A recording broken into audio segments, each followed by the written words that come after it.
결국 제가 대통령이 돼서 이재명 후보를 감옥에 보내는 수밖에 없을 것 같습니다. 인수위 시절에 감옥 보낼 겁니다. 저는 계속 올라갈 소지가 있지만 상대 후보는 아직도 악재만 남아있습니다.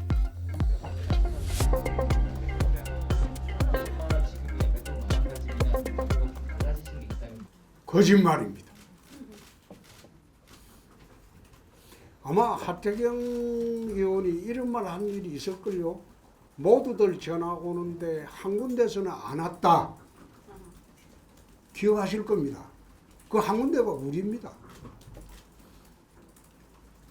그 아마 여명 대변인이 이야기했던 대로 모든 사람을 봤지만은 주사파 출신은 안 봤습니다.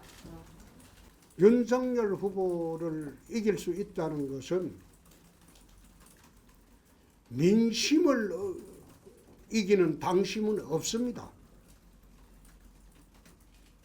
모든 여론조사 지표가 홍준표만이 이길 수 있다는 게 대부분 나오고 있는데 당원들이 어떻게 다른 선택을 할 수 있겠습니까? 그리고 두 번째, 당의 후보 선출하고 난 뒤에 나머지 4개월이 남았습니다. 그때는 전쟁 상황이 됩니다. 과연 윤석열 후보로 그 상황 돌파가 가능하겠습니까? 각종 비리는 어떻게 하고 또 상대방에 대한 대응 능력 여태 우리 겪었지 않습니까? 지금 마지막 경선 때 실수 안 하는 것을 최상의 목표로 하고 지금 나오지도 않고 있는데 4개월 동안 그렇게 해가지고 대선 되겠습니까? 나와서 하는 말마다 지금 실언이다 망언이다 그런 꼬리표가 따라붙는데 저보고 막말 뭐 했다 근데 저는 26년 정치하면서 막말 몇 번 했어요. 근데 들어온 지 3개월밖에 안 돼가지고 26번이나 실언을 하고 막말을 하는데 그런 사람은 어떻게 믿고 당원들이 선택을 하겠습니까? 앞으로 남은 4개월 동안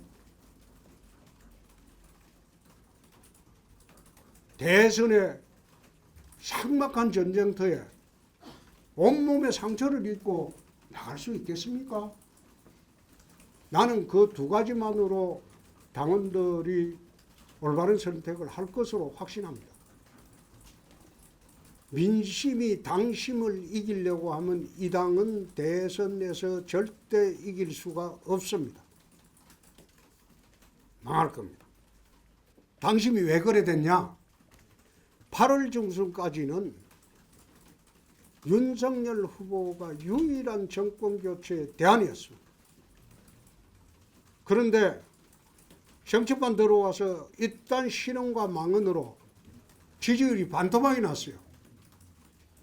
그 사이에 홍준표는 2030의 여러 같은 지지로 지금 골든크로스 이루어가지고 된 지가 거의 한 달이 넘었습니다. 근데 그걸 아직도 우리 장년 세대들이 잘 모르는 것 같아요. 이미 그 빠른 2030, 40까지는 확산이 됐고 또 50까지도 지금 확산이 됐는데 60대 이상 장년층에게는 아직 그게 확산되지 않은 것 같습니다. 그래서 민심과 당심 웃는 그런 이야기가 나오는 것 같습니다. 음식점 부분은 제 페이스북에 내가 설명을 해놨습니다. 영업의 자유에 대해서 본질적인 침해고 위헌적인 발상이다. 오히려 기득권을 해체를 주장하는 사람이 기득권 옹호를 주장하는 것은 자기의 정치 노선하고는 맞지 않는다. 대장동은 결국 제가 대통령이 돼서 이재명 후보를 감옥에 보내는 수밖에 없을 것 같습니다. 그건 정치보복도 아닙니다. 제가 대통령이 되면 인수위 시절에 감옥 보낼 겁니다. 그냥 조용히 물러나지. 물러나는 마지막 순간까지 온갖 해코지를 다 하고 물러나려고 하는 거. 그거 참 좀 내 대답하기 그렇습니다. 우리 헌법 평등의 원칙 조항을 보면 법 앞에 평등하다고 되어 있습니다. 그건 헌법 원칙만 보면 될 거를 뭐 하려고 또 동성애 합법화 시키려고 그런 법률을 만들려고 하는지. 물러날 때 되면 좀 조용히 물러나지. 왜 물러날 때까지 마지막까지 그러는지. 최근에 이재명 후보 문재인 대통령의 청와대 그게 무슨 과이지? 네? 상춘제에서 만난 것도 내 부적절하다고 이야기한 적 있지 않습니까? 네? 본관이나 여민관에서 만나면 녹음을 해야 되는데 상춘제 만나면 녹음을 하지 않습니다. 말하자면 둘이 무슨 쏙닥거림이 있었는지 아무도 몰라요. 공식적인 만남이 아니었다 이 말이에요. 한 사람은 대장동 비리의 주범으로 몰려있고 또 한 사람은 대장동 비리의 주범을 잡아야 할 최종 책임자입니다. 어떻게 그런 관계에 있는 사람이 비밀 장소에서 만나가지고 짬짬이를 할 수 있는지 아주 부적절한 만남입니다. 어떠한 변수가 있더라도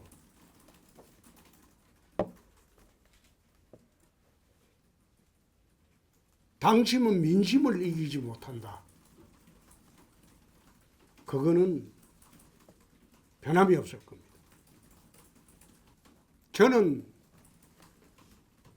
계속 올라갈 소지가 있지만 상대 후보는 아직도 악재만 남아 있습니다. 국회의원들 데리고 가는 거 당원들이 좋아하지 않습니다. 두고 보십시오. 구태 경선 하는 거 당원들 좋아하지 않습니다.